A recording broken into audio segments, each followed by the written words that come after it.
Hey, what's going on everyone? Mace here, and as promised, here is the Terran tutorial for you guys today. And this is going to be the final tutorial of this series, and where I pretty much go and I talk about each unit, unit counters, and unit effectiveness. So why don't we go ahead and start this video right now, and I'm going to start talking about the Marines. So the Marine is your basic infantry unit for the Terran race, and they are pretty much all around pretty versatile.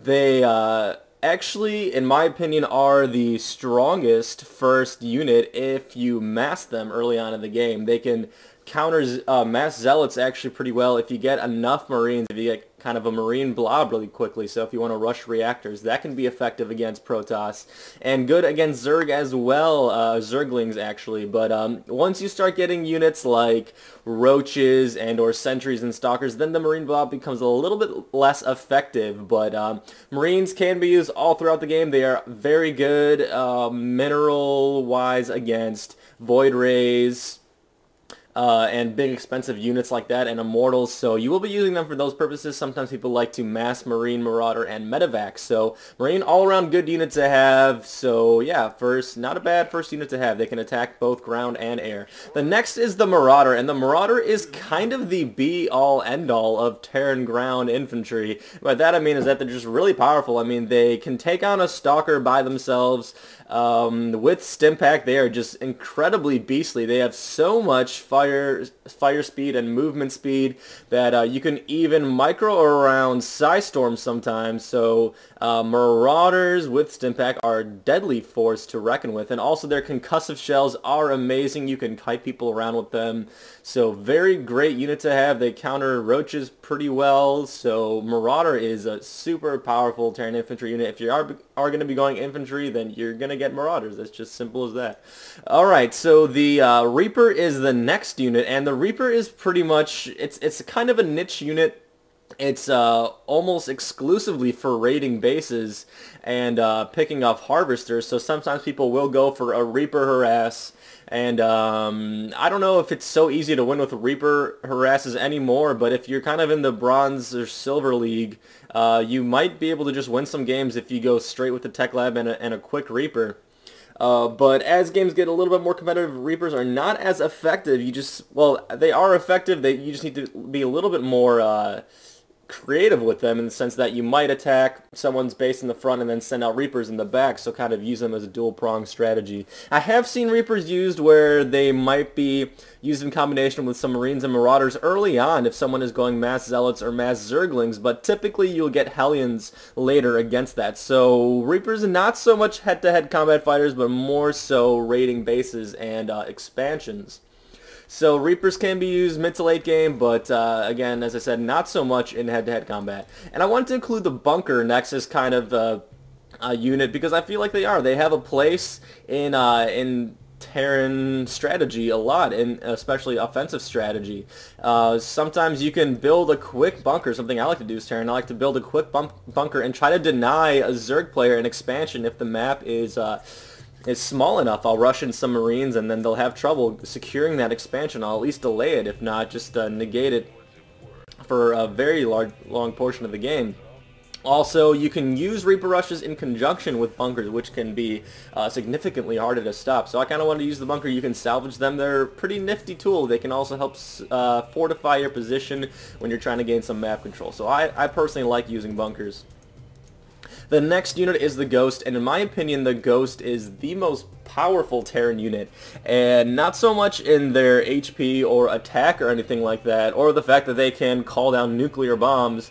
Well, that certainly does make them very powerful, but I think that their EMP is just incredibly powerful, because no matter what race you are playing, Zerg, Protoss, or Terran, EMP is going to help you miles. And the reason I say that is because lots of times Protoss will go High Templar, lots of times Zergs will go Infestors. So let's say you have a giant Thor and Siege Tank army, and you see that your opponent is getting Infestors. You get some Ghosts, and you can cloak EMP the Infestor's energy, and then your army will be safe.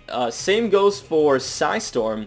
Psystorm can be a little trickier, I think, to avoid, since they have lots of range. But I think kind of similar concept there between Ghosts and High Templar and and Infestors, so definitely a very good unit to have. And they also do tons of damage to light, so I have seen people get a handful of ghosts to counter Hydralisks and Mutalisks even, so definitely a good combat unit. I haven't seen it all that much, but I think you might see ghosts being used more in head-to-head combat as time goes on.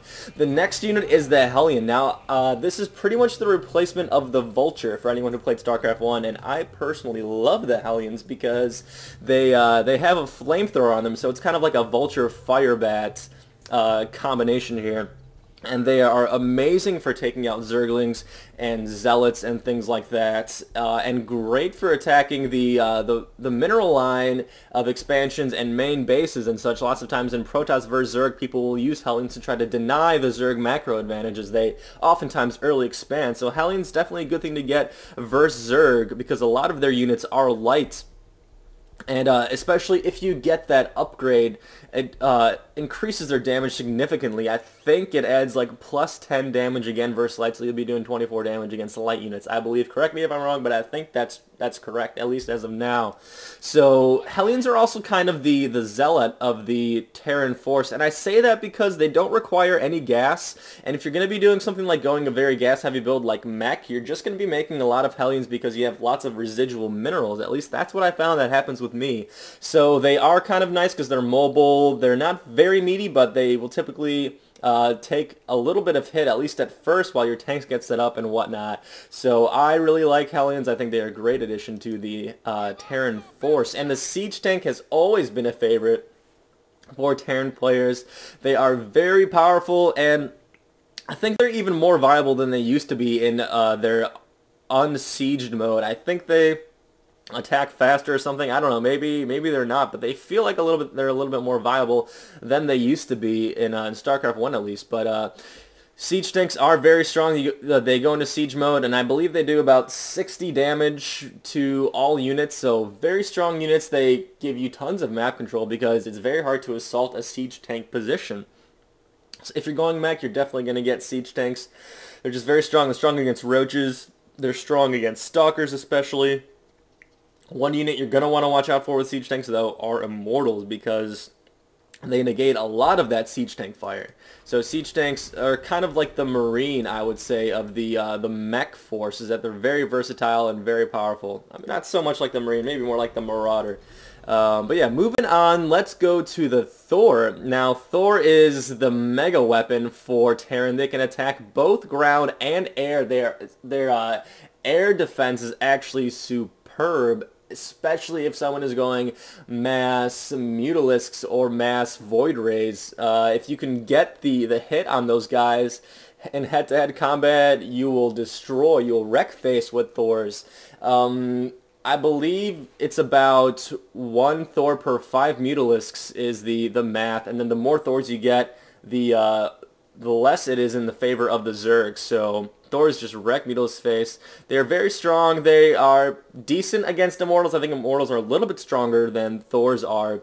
But in conjunction with other things, Thors are very strong, and they're pretty much just, they're nice to have because when you're making tanks and Hellions, you have that extra firepower, and you also have that anti-air defense that tanks and Hellions don't give you. So typically you'll see that with the Thor. And they also have their 250 millimeter cannons, which pretty much destroy bases and very large units.